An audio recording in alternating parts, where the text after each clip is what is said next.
বাংলাদেশ আদানি পাওয়ার থেকে বিদ্যুৎ কেনার পরিমাণ অর্ধেকে নামিয়েছে। ২ ডিসেম্বর বাংলাদেশের অন্তর্বর্তীকালীন সরকারের সংশ্লিষ্ট কর্মকর্তারা এ তথ্য নিশ্চিত করেন। শীতকালে কম চাহিদা, তার সাথে কয়েকশো মিলিয়ন ডলারের বকেয়া নিয়ে মতবিরোধের কারণে বাংলাদেশের পক্ষ থেকে ভারতের এ কোম্পানিকে এমন সিদ্ধান্ত জানিয়ে দিয়েছে। এদিকে আদানি গ্রুপের বিরুদ্ধে মার্কিন কর্তৃপক্ষ ঘুষ কেলেঙ্কারিতে জড়িত থাকার অভিযোগ এনেছে। এ নিয়ে বেশ চাপে রয়েছে গ্রুপটি। এরই মধ্যে তারা কেনিয়ায় ২টি প্রকল্প হারিয়েছে। শ্রীলঙ্কা চুক্তি পুনর্বিবেচনা করছে।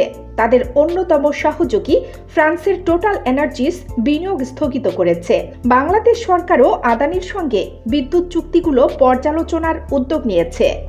বকেয়া পরিশোধে চাপ দিতে গত ৩১ অক্টোবর থেকে বাংলাদেশে বিদ্যুৎ সরবরাহ অর্ধেকে কমিয়ে দিয়েছিল আদানি গ্রুপ। পরে বাংলাদেশ সরকার আদানিকে জানিয়ে দেয়, আপাতত বিদ্যুৎ সরবরাহ অর্ধেক রাখলেই হবে, তবে সরকার পুরনো বকেয়া অর্থ পরিশোধ চালিয়ে যাবে বলে জানিয়ে দেওয়া হয়। বিপিডিবির চেয়ারম্যান মোহাম্মদ রেজাউল করিম রয়টার্সকে বলেছেন, আদানি যখন সরবরাহ কমিয়ে দেয় তখন অবাক ও ক্ষুব্ধ হওয়ার কিছু ছিল না, কারণ শীতকালীন চাহিদা এখন কম। তাই তাদের জানিয়ে দেওয়া হয়েছে উভয় ইউনিট চালানোর প্রয়োজন নেই এখন। ২০১৭ সালে সাবেক প্রধানমন্ত্রী শেখ হাসিনার নেতৃত্বাধীন সরকারের সময় আদানি পাওয়ারের সঙ্গে ২৫ বছরের চুক্তি স্বাক্ষরিত হয়। চুক্তির আওতায় ভারতের ঝাড়খণ্ড রাজ্যে $2 বিলিয়ন একটি ২ ইউনিটের বিদ্যুৎ কেন্দ্র থেকে বিদ্যুৎ সরবরাহ করা হয়, যার প্রতি ইউনিটের উৎপাদন সক্ষমতা প্রায় ৮০০ মেগাওয়াট। এই বিদ্যুৎ কেন্দ্র গত নভেম্বরে মাত্র ৪১.৮২% সক্ষমতায় পরিচালিত হয়েছে।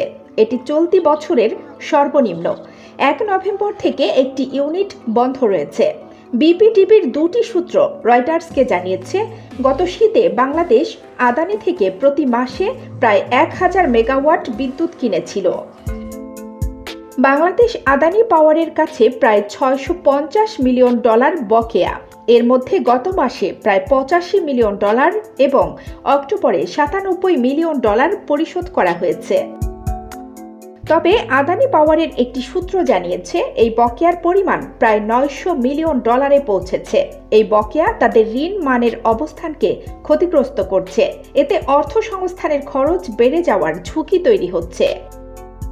বাংলাদেশে বিদ্যুৎ সরবরাহকারী ভারতীয় প্রতিষ্ঠানগুলোর মধ্যে আদানি পাওয়ারের বিদ্যুতের মূল্য সবচেয়ে বেশি। ২০২৪ সালের ৩০ জুন শেষ হওয়া অর্থবছরে আদানি প্রতি ইউনিটের জন্য ১৪.৮৭ টাকা চার্জ করেছে, যেখানে অন্যান্য ভারতীয় সরবরাহকারীদের গড় মূল্য ৯.৫৭ টাকা। কানিজ ফাতেমা নিপা, খবর সংযোগ।